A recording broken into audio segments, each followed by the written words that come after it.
बाखि दा सेन्सास फैगासिनो सेन्सासाव जोंनि बर' हारिया बर' हिसाबै सिनायथि होनांगौ आरो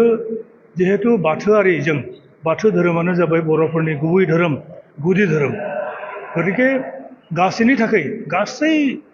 गुबुन गुबुन रिलिजियास फेथआव थानाय बिथांमोनाबो जाहाथे बे गासैयाव गावखौनो बाथौइजिम होननानै जा परिचयखौ होयो सिनायथिखौ होयो बेखौ आं खावलायो ट्राइबेल संघनि जानानै सिसिटुवानि जानानै आरो जायफोरा बर' राव रोङा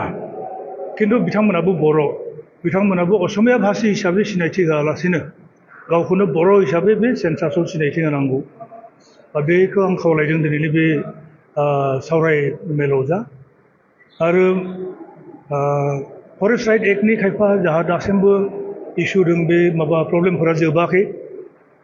गोबां जोंनि ट्राइबेलफोरा दासिमबो फरेस्ट राइट एक्टआव